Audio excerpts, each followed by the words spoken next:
आप सभी का स्वागत है हमारी यूट्यूब चैनल पर।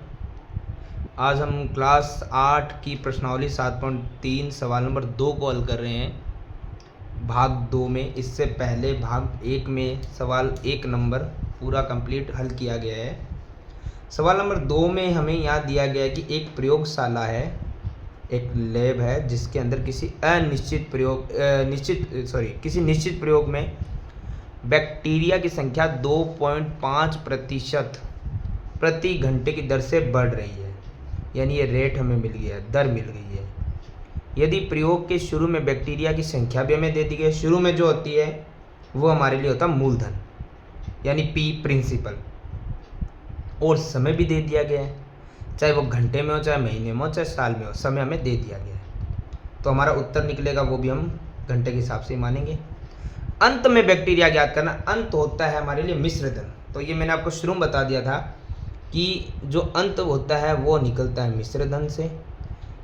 मूलधन होता है जो शुरू में हमें मिलता है 5,06,000,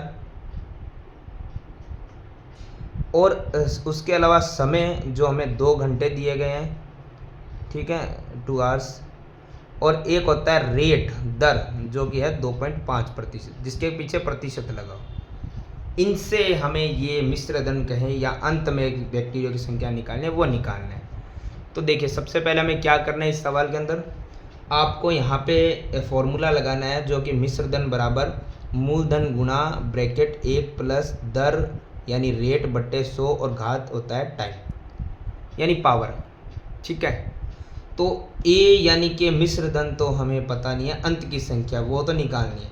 पी यानी प्रिंसिपल यानी मूलधन 5,06,000 है, ब्रैकेट 1 प्लस दर जो कि है 2.5 बट्टे में 100 और टाइम हो गया 2 घंटे यानी कि 2 लिख देंगे। ठीक है, आगे देखते हैं। यहाँ पे 5,06,000 एजिटीज रहेगा हमारे पास। ये देखो मैंने इजी करने का एक सिंपल तरीका बताया था आपको कि आप ये अगर पॉइंट से कंफ्यूज हो रहे हो तो आप पॉइंट को हटा दीजिए, ताकि पॉइंट के बाद जितनी संख्या उसके जीरो नीचे लग जाएंगे। अब ये 2.5 नहीं है क्योंकि हमने पॉइंट को हटा दिया, तो ये बचा है 25, और यहाँ पे हो गया अब 100 नहीं 1000। ये तो आपको समझ आ गया होगा। अब देखो यहाँ जो भी नंबर होता है इसके यहाँ से गुणा कर दो, यानी 1000 है तो 1000 की 1 से गुणा कर दो, कितना आ जाएगा 1000, और उसमें प्लस कर दो। अब ये पॉइंट तो है नहीं, बचा है 25, तो 1000 प्लस 25 कितना हो जाएगा 1025, बट्टे में कितना है 1000, और इसको हमें कितनी बार लिखना है 2 बार। ठीक है, अब देखिए यहाँ पे अगर आप देखेंगे तो 3 जीरो से 3 जीरो तो सीधा ही कट हो गए इजीली। ये होता है आसान करने का तरीका। ठीक है, तो मिश्रधन पता नहीं है। अब यहाँ पे 5,06,000 नहीं बचा है, 506 ही बचा है सिर्फ, क्योंकि ये 3 जीरो तो फ्री हो गए। अब देखो 1025 बचा हुआ है, इसको अगर आप काट के हल करना चाहे तो काट के हल कर सकते हैं। अगर आप काट के नहीं बाद में वो डिवाइड करना चाहते हो, लेकिन यहाँ पे फिर मल्टीप्लाई बड़ी हो जाएगी, तो हम इसको कट ही कर लेते हैं, आसान रहेगा। कैसे, देखो जैसे ये तो 25 के पाड़े से भी कट ही जाएगा, बिल्कुल कट जाएगा।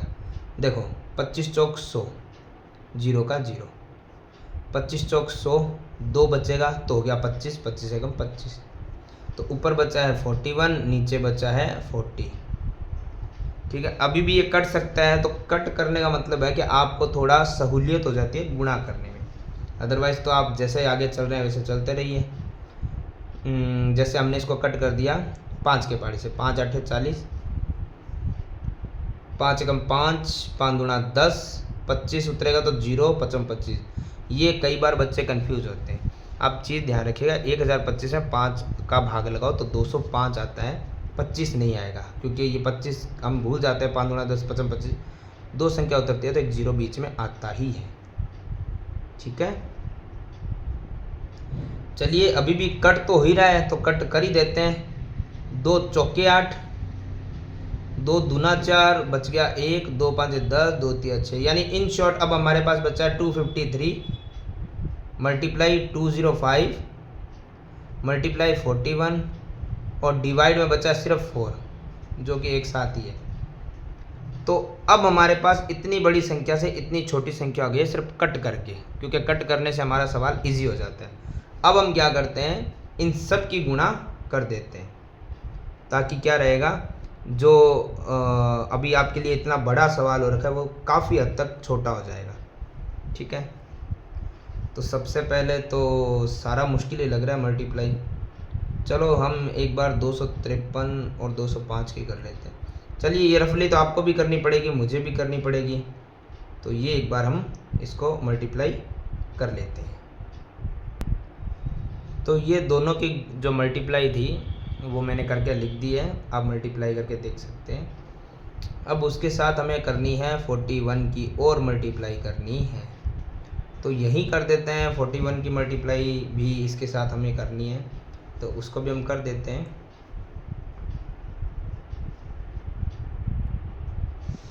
ये इनकी मल्टीप्लाई होगी, अब डिवाइड में बचा है 4।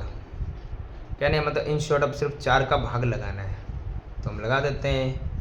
4 5 20, बच गया 1, 4 3 12, कुछ नहीं बचा, 4 1 4। यहाँ पे हमारे पास बच गया, सॉरी यहाँ पर थे 5 20, 4 5 20, 4 3 12, 4 1 4, 2 बच गया, 4 6 24, फिर यहाँ पे 4 1 4, 2 बच गया, 4 6 24, पॉइंट लग गया, 4 दूना 8, 4 5 20। ये हो गया। लेकिन बैक्टीरिया है, कीटाणु है, जीवाणु है, इंसान है, जानवर है, वो कभी पॉइंटों में नहीं आ सकते, आधा थोड़ी हो जाएगा।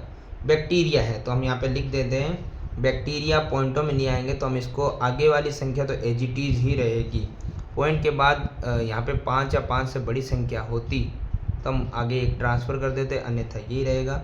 और इसमें हम लिख देते हैं लगभग, अप्रॉक्सीमेटली हमारे पास बैक्टीरिया जो आए हैं 2 घंटे बाद वो रहने वाले हैं 5,31,616। तो ये हमारा सवाल नंबर 2 होता है कंप्लीट।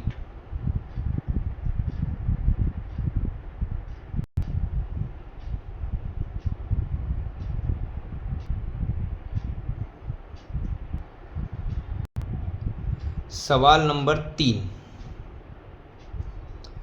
यहाँ पे हमें दिया गया एक स्कूटर है, 42,000 रुपये में ख़रीदा गया है और उस पर 8% वार्षिक दर यानी साल की दर से इसके मूल्य का अवमूल्यन हो गया। देखिए, अवमूल्यन का मतलब होता है मूल्य कम हो गया है।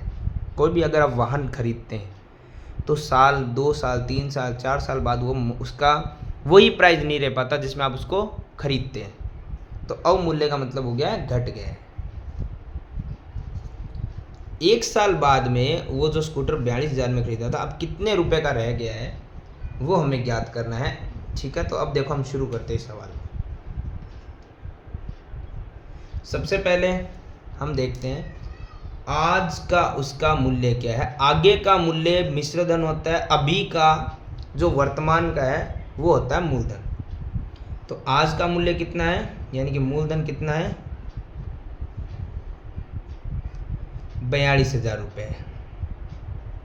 ठीक है, फिर इसी सवाल के ऊपर दर यानी रेट कितने प्रतिशत है हमारे पास, 8%। समय कितना है, कितने समय के बाद हमें देखना है स्कूटर का मूल्य, 1 वर्ष बाद, है ना। और 1 वर्ष बाद का जो मूल्य आएगा वो हमें निकालना है, यानी इन शॉर्ट हम कहें तो 1 साल बाद का मिश्र धन निकालना। ठीक है, तो देखो शुरू करते हैं। फॉर्मूला इजी है, मूलधन गुणा 1 प्लस दर बट्टे में 100 और घात में समय। मूलधन है 42,000 रुपये, गुणा में ब्रैकेट 1 प्लस दर हमारे पास है 8% बट्टे में है 100 और घात समय कितना है 1। ठीक है, अब 42,000 तो एज इट इज रहेगा और इसका मैंने सिंपल तरीका आपको बता रखा है कि 100 की गुणा 1 से 100 1 कम 100। ठीक है, और ये थोड़ा सा प्लस की जगह मैं एक चीज़ बताता हूँ आपको, यहाँ पे स्कूटर का मूल्य 8% बढ़ा नहीं है, कम हुआ है हर साल। तो हमें एक चीज़ ध्यान रखनी पड़ेगी, यहाँ पे जो रेट आया है ना हमारे पास उसका हमें क्या करना पड़ेगा, माइनस, वरना तो एक प्लस दर होता है, पर अवमूल्य बोला गया यानी कम हुआ है तो वो दर माइनस में आएगी। तो अब इसका एक ही हमें देखना है, लिखने को आप एक लाइन और लिख सकते हो ऐसे करके कि 1 प्लस माइनस माइनस और 8/100 और घात समय, तो 42,000, 100 एकम 100 और उसमें से 8 अब घट रहा है, जुड़ नहीं रहा है, तो ये हो जाएगा 92 डिवाइडेड बाई 100। और उसको कितनी बार लिखना है, एक बार लिखना है, ठीक है। तो अब इसके बाद देखो 0 से 0 तो फ्री हो गई, तो हमारे पास बचा गया है 420 गुणा में 92, और बट्टे में तो 1 का तो वैसे कुछ मतलब नहीं है। इन शॉर्ट इन दोनों की गुणा करते ही हमारा आंसर आ जाएगा। तो ये हो गया हमारा 0 का 0, 92 दूना हो जाएगा 184, हासिल चली जाएगी 18, 92 चौका हो जाएगा 368, 368 और 18 हो गया 386, ठीक है, यानी 38,640 रुपये ये मूल्य रहेगा, क्योंकि घटने का उसने बोला था अवमूल्य और हमने घटा यहीं से दिया। अगर आप जो 100% से करते तो बाद में आपको माइनस करना पड़ता, तो ये हमने पहले ही माइनस कर दिया, क्योंकि जब भी आपको बोला जाए कि अवमूल्य हो रहा है, मूल्य घट रहा है, तो हम उस दर को ही घटा देंगे। फॉर्मूले में प्लस होता है बट वो दर माइनस में गई तो प्लस माइनस माइनस ही रहेगा, और 100 एकम 100 ये दर यहाँ प्लस होता तो जुड़ती, माइनस है तो घट गया है। इन शॉर्ट हम ये कह सकते हैं कि हमारा यहाँ पे आंसर हो गया ये कंप्लीट, जो भी गुणा भाग करने के बाद आया 38,640, यानी कि जो 42,000 का स्कूटर है 1 साल बाद रह जाएगा 38,640 रुपये का, ठीक है। तो इस प्रकार से ये हमारा सवाल और प्रश्नावली 7.3 होती है कंप्लीट।